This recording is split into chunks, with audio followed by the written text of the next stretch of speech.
Hello. Good morning, magic makers. So today I want to talk about planning. Sounds dead boring, doesn't it? Well, that used to be my way of thinking. I used to talk about planning, or it would come up in conversation and I'd be like, nah, boring, or I haven't got time for that. But there's a famous saying, isn't there? Fail to plan, plan to fail. And I've seen a lot of evidence of that just lately. One person in particular, a good friend of mine, Mark, he's on a really sort of powerful weight loss journey, and I've seen through the conversations that we've had how planning is in fact A, a superpower of his, but B, it's crucial, isn't it, to have good plans in place if you're going to succeed. Which obviously got me thinking of planning. Well, first of all, if you think it's boring, I was like, well, hang on a minute. I'm the queen of fun. I'm the witch that makes shadow work fun, so surely I can make planning fun. So for me personally, I've gamified it. I've turned it into a game. And the other thing that's really good for the sort of dopamine hit and makes you keep going is to also create a reward system. Reward charts aren't just for kids, you know. You can create an adult one. So that's a game changer when it comes to planning, you know, and also really helpful if it's just a case of massive long to-do lists, and you struggle with that. If you create a bit of a reward chart, sort of for every 5 ticks, I don't know, sit down with a cup of coffee, read 20 minutes of a book, things that you might not normally allow yourself to do, but then you find yourself procrastinating anyway. The reward system absolutely is a game changer. I love it. I'm like that. What can I do now? I need those ticks. I want those stickers. I'm actually going to get some stickers, I think, and make it a real life chart that goes on the wall. Maybe some really sweary ones that are fun. But yeah, at the moment, I've just got it in an app like my notes app, but it's a different app where I just tick things off and then give myself a gold star and then a reward. So yeah, that's really fun and helps with motivation when it comes to getting things done, especially if you're overwhelmed by it. Overwhelm can set in, can't it? And it eliminates a lot of that.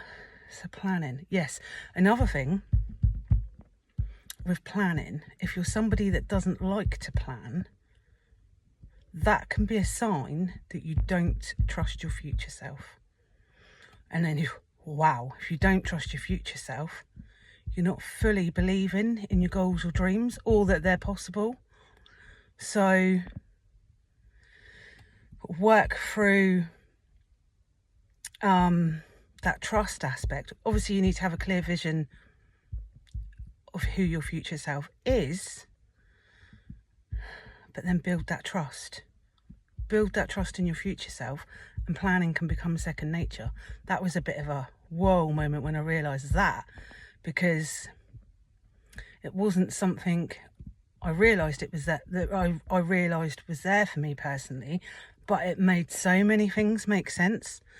Because another thing I do around planning is when people arrange things, social events, I'll go, yeah, probably, which is a sure sign of not trusting your future self, because I think the thought process in the back of my mind would be, yes, if I've got enough money, or yes, if I've got enough time, where actually, if I trusted my future self, I know I'd have enough money, I know I'd have enough time, I'd get on board and enjoy that planning stage of that too, rather than brushing it off like I've been known to do in the past. And it's not a case of not wanting to, it's that, can I? Will I be able to? Is there enough money? And it could go even deeper than that, to be fair. It could be more, is there enough? Am I enough? Am I worthy? Those kind of beliefs. But I think for me personally, it was more around maybe feeling a bit of guilt around spending money on social things, because I think to myself there might be something more important that the money needs to go on near at a time. So yeah, if I've paid all my bills, etc., then yes, but we'll see, sort of thing. Trust in my future self, she's got that handled. Naturally, planning is going to make sure that those things are taken care of, isn't it? So yeah, plan to fail. No, fail to plan, plan to fail.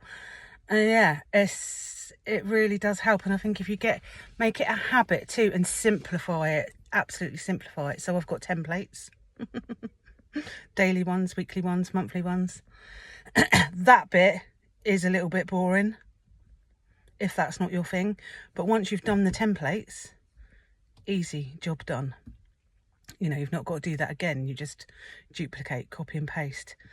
So yeah, it was a bit of a eye-opener, the whole watching Mark's journey unfold. And like I say, he's a friend, but we have a lot of coaching conversations. And yeah, the planning aspect, seeing how that's unfolded for him and the success he's having because of it, and the sort of mindset and energetic shifts, the planning, I thought, yeah, that's something that I'm getting better at, and I can see the difference it makes. So yeah, it's always fascinating to see somebody else's journey and what you can take from it too.